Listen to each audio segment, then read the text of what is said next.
No, that sucks because those are good lessons, man. And presented in a way that people who aren't grown yet can go, oh, look, you see what that guy did? That's not cool.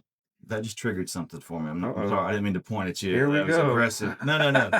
So I was thinking about that. The whole good lessons, let's instill what I would say are objectively good values. Nobody is going to say, hey, you shouldn't teach a child that murder is wrong. Like, no, like there's, In today's days, there's always the one, but I get exactly what you're saying. Right. 100%. The last decade or so, especially in the last administration, there was a lot of diversity policies, a lot of stuff that skewed things differently.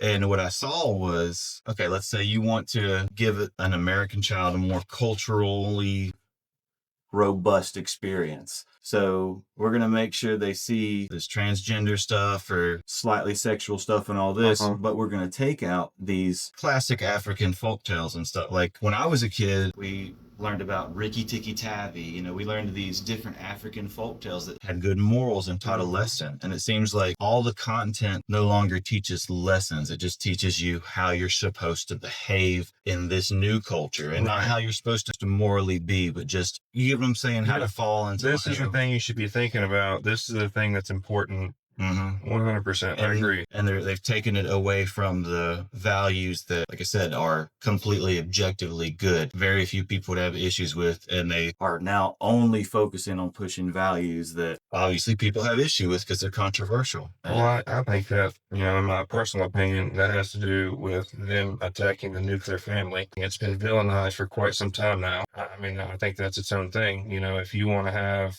We can dive into that there. So right now there's a cultural divide among Generation Z and the newer one coming behind. What you're seeing is the males increasingly becoming more conservative. I mean that politically, sexually, developing in a lot of those emotional, we'll just say higher emotional ways at a later stage. Whereas the females are increasingly going farther to the other end of the spectrum, increasingly going far left, increasingly more liberal in both their political values, their sexual ways, all this stuff. And it's very, I mean, you just... So hold on. The point is, do you think this is forced and manipulated? Do you think it's natural? Do you think it's a mixture of both? I mean, obviously the landscape that children are raised in today is entirely different than a generation ago or your generation. You gonna say? I think it's very forced. Very forced. And I think that's part of, there's a lot of that shit that's backtracking now. Well, the pendulum swings one way. Well, and I think it's people, even if